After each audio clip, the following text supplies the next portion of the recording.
आज हम एक ऐसे इंसान की कहानी पर बात करेंगे, ऐसे इंसान को जानने की कोशिश करेंगे जिसका नाम सुनते ही सोचने लगोगे वाओ, ये कैसी बात है, मुझे भी ऐसी उम्र चाहिए। ध्यान से सुनिएगा, जब वह मरेगा तब न्याय आएगा, ये उसके नाम का अर्थ है। बाइबल के किसी भी पुराने पन्ने को आप याद करो, लेकिन आप ये बात थोड़ा सोचो कि ये व्यक्ति ऐसा क्या है जिसके जीवन को परमेश्वर ने इतना लंबा बनाया। इस बात का प्रतीक है कि परमेश्वर ने 969 ईयर्स तक न्याय को रोके रखा, यानी न्याय तो करना था लेकिन फिर भी परमेश्वर ने रोका रखा। यानी कि जब ये व्यक्ति मरा उसी साल जल प्रलय हुई। यदि आप अपने जीवन को परमेश्वर के हाथों में नहीं दोगे तो वो जबरदस्ती नहीं लेगा। ऐसे नाम के बारे में बात करना चाहूंगा जिसे आपने सुना जरूर है लेकिन उसके नाम के अर्थ को शायद आप नहीं जानते। वो नाम है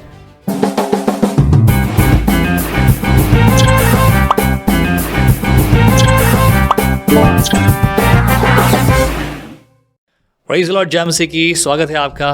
परमेश्वर की बड़ी भलाई आप पर होती रहे। विजनरी रेडियो टीवी के इस खास प्रोग्राम जिसका नाम है सवाल आपके जवाब बाइबल के स्वागत है। सवाल होने दीजिए, जवाब केवल और केवल पवित्र शास्त्र बाइबल से मिलेंगे।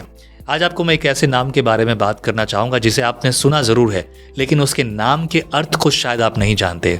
वो नाम है मतुशेलह। जी हाँ, मतुशेलह एक ऐसा व्यक्ति जिसकी जिंदगी के साल बहुत खास हैं। आज हम एक ऐसे इंसान की कहानी पर बात करेंगे, ऐसे इंसान को जानने की कोशिश करेंगे जिसका नाम सुनते ही सोचने लगोगे वाओ, ये कैसी बात है, मुझे भी ऐसी उम्र चाहिए। बाइबल के किसी भी पुराने पन्ने को आप याद करो, लेकिन आप ये बात थोड़ा सोचो कि ये व्यक्ति मतुशेलह ऐसा क्या है जिसके जीवन को परमेश्वर ने इतना लंबा बनाया। लेकिन थोड़ा सोचिए, आज जिस पर हम बात कर रहे हैं उस पर एक गहरी भविष्यवाणी छिपी है। मतुशेलह एक भविष्यवाणी है अपने आप में, जिसके बारे में ज्यादा डिटेल नहीं है लेकिन यह भविष्यवाणी है।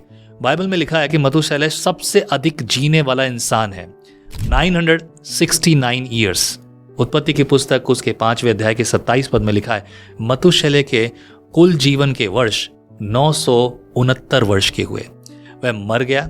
लेकिन जरा सोचिए कि कोई इंसान 969 ईयर्स तक जीवित रहे, यह सुनकर ही दिमाग घूम जाता है। अभी तो हम सोचते हैं कि यार 70-80 साल जिएंगे तो बहुत बड़ा हो जाएगा, उसके आगे मुश्किल है क्योंकि पता नहीं शरीर कैसा होगा। लेकिन आज ये मैसेज ये केवल उसकी उम्र के बारे में नहीं है। आज हम जानेंगे कि मतुशेलह की जिंदगी और उसके नाम में छिपा एक राज, एक भविष्यवाणी जो ये साबित करता है कि परमेश्वर इतिहास के हर क्षण पर पूरा नियंत्रण रखता है। बहुत बार लोग परमेश्वर की योजना और उसके कार्य पर सवाल उठाते हैं, लेकिन परमेश्वर ने हर बात के पीछे की योजना रखी है। जैसा कि प्रभु कहता है, गर्भ में रचने से पहले तुझ पर मैंने योजना बनाई है। मतुशेलह के नाम में एक भविष्यवाणी छुपी है। इब्रानी भाषा में मतुशेलह का अर्थ होता है जब वह मरेगा तब न्याय आएगा। ध्यान से सुनिएगा, जब वह मरेगा तब न्याय आएगा, ये उसके नाम का अर्थ है। तो अगर ये सच है तो सवाल उठता है कि मतुशेलह मरा तब असल में हुआ क्या। अब जरा ध्यान से सुनिए, हम थोड़े से गणित के बारे में बात करेंगे। अब वीडियो बंद मत कीजिए, मैं गणित नहीं सिखाऊंगा, मैं भी गणित में अच्छा नहीं हूँ, लेकिन हाँ, एक वो सत्य जो पवित्र शास्त्र हमें सिखाता है। डरिए मत, गणित से भागने की जरूरत नहीं है। लेकिन जो अब मैं आपको बता रहा हूँ ये आपको आपके विश्वास में मजबूत करेगा और परमेश्वर की कार्यशैली को समझने में मजबूत करेगा। भविष्यवाणी की जो गणना है, मतलब उसका हिसाब किताब है, वो कुछ इस तरह का है। बाइबल बताती है कि मतुशेलह जब 187 ईयर्स का था, जब उसके पुत्र लेमेक का जन्म हुआ। ये उत्पत्ति की पुस्तक 5वें अध्याय के 25 पद में आप पढ़ सकते हैं कि लेमेक का जन्म कैसे हुआ। फिर दूसरी बात, लेमेक जो है 180 वर्ष की उम्र का था जब नूह का जन्म हुआ। उत्पत्ति की पुस्तक 5वें अध्याय के 28 से 29 पद में लिखा है, तो जब नूह पैदा हुआ तब मतुशेलह की उम्र क्या थी, 187 प्लस 182, और उसके बाद टोटल कितनी हुई, 369 ईयर्स। अब बाइबल कहती है कि नूह की उम्र 600 वर्ष की थी जब पृथ्वी पर जल प्रलय आया। 600 वर्ष नूह की उम्र। उत्पत्ति की पुस्तक उसके 7वें अध्याय के 6 पद में भी लिखा है। तो नूह के 600 साल, और अब नोटिस कीजिएगा, नूह के 600 साल प्लस मतुशेलह के 369 ईयर्स, टोटल कितने होते हैं, 969 ईयर्स। यानी कि जब मतुशेलह मरा उसी साल जल प्रलय हुई। मतलब उसका नाम, जब वह मरेगा तब न्याय आएगा, यह पूरी तरह से सच हुआ। बाइबल की भविष्यवाणियां सच होती है मेरे प्रियो, लेकिन कुछ लोग भविष्यवाणियों को इस पुस्तक से लेके उस पुस्तक तक लेके घूमते रहते हैं, और इस बात पर थोड़ा सा सोचना और विचार करना जरूरी है, कहीं ऐसा ना हो कि किसी की गलत शिक्षा में फंस जाए। जब परमेश्वर ने कहा तो पूरा होगा। लेकिन इसमें कुछ सत्य हैं, इनमें से पहला सत्य है, परमेश्वर पूरे इतिहास पर जो है नियंत्रण रखता है। जिस तरह परमेश्वर ने मथुशेलह के जीवन काल को भविष्यवाणी के साथ जोड़ा, उसी तरह वह आपके जीवन की हर घटना को जानता है, नियंत्रण करता है। यशायाह की पुस्तक में लिखा है 46 चैप्टर में 10वें वचन में ये सारी बात आपको मिलेगी। लिखा है कुछ इस प्रकार से, मैं आदि से अंत को और पहले से उस बात को जो अब तक नहीं हुई प्रकट करता हूं। गॉड नोज एवरीथिंग, परमेश्वर सब कुछ जानता है, he never leaves anything, right. जब परमेश्वर एक इंसान के नाम के जरिए पीढ़ियों की योजना बना सकते हैं, तो वो आपकी समस्याओं को, जैसे टूटा हुआ रिश्ता, बीमारी, आर्थिक तंगी या भविष्य की चिंता, इन सबको भी संभाल सकता है कि नहीं। परमेश्वर सामर्थी है। याद रखिए, वह सब कुछ कर सकता है अपने हाथ में रखे हुए, पर हम अपनी मर्जी का, अपनी योजनाओं का जो है सहारा लेते हैं। प्रभु का वचन कहता है, तो अपनी समझ का सहारा न ले, वरन संपूर्ण मन से मुझ पे भरोसा रख। चलिए दूसरा सत्य बताता हूं। परमेश्वर धैर्यवान है और उसका धैर्य अनंत नहीं है। मथुशेलह की जिंदगी इस बात का प्रतीक है कि परमेश्वर ने 969 ईयर्स तक न्याय को रोके रखा, यानी न्याय तो करना था, लेकिन फिर भी परमेश्वर ने रोका रखा। आपको पता है, दूसरा पत्रस उसका 3 अध्याय के 9 पद में लिखा है, प्रभु अपनी प्रतिज्ञा में देरी नहीं करता, वह तुम्हारे विषय में धीरज धरता है, क्योंकि वह नहीं चाहता कि कोई नाश हो, पर सबको मन फिराव का अवसर मिले। लेकिन याद रखने वाली बात यह है कि एक दिन वर्षा शुरू हो गई, और जैसे नूह के दिनों में दरवाजा बंद हुआ, वैसे ही परमेश्वर का धैर्य भी एक दिन समाप्त हो जाएगा। तब इस पृथ्वी की सच में वाट लग जाएगी। परमेश्वर सबका न्याय करेगा, किसी को छोड़ेगा नहीं। इस गॉड, इसलिए मैं आपसे कहता हूं, अगर आप मसीह में विश्वास नहीं करते हैं तो आज ही अपना जीवन परमेश्वर के हाथों में सौंप दीजिए। कभी कभी लोगों को लगता है मेरी जिंदगी हो गई विश्वास करते हुए, लेकिन आज अपने आप से पूछिए कि वाकई में आप विश्वास करते हैं। और अगर आप मसीह में हैं लेकिन अपने जीवन से समझौता कर रहे हैं, तो आज लौट आइए प्रभु के पास, क्योंकि हम नहीं जानते कि उस न्याय का दरवाजा कब बंद हो जाएगा।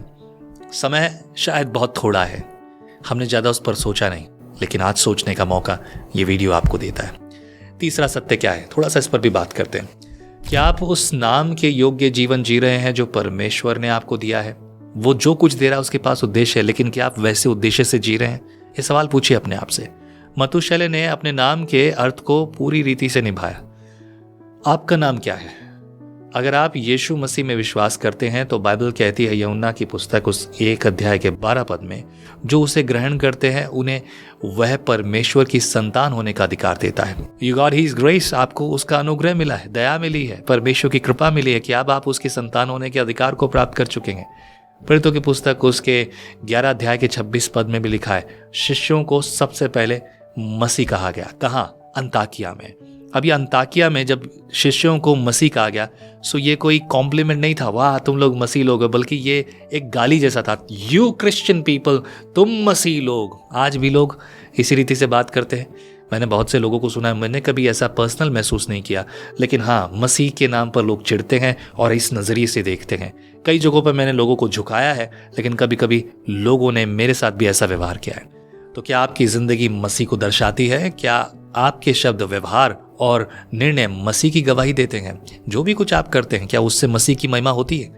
कुलुस्सी की पुस्तक उसके 3 अध्याय के 17 पद में लिखा है, जो कुछ तुम वचन या काम में करो वह सब प्रभु यीशु के नाम में करो। कुछ भी चीज अपनी मर्जी के लिए नहीं, खुद के लिए नहीं करो, लेकिन परमेश्वर के लिए करो, प्रभु के नाम में करो। आज की कहानी गणित की पहेली नहीं थी मेरे प्रियो।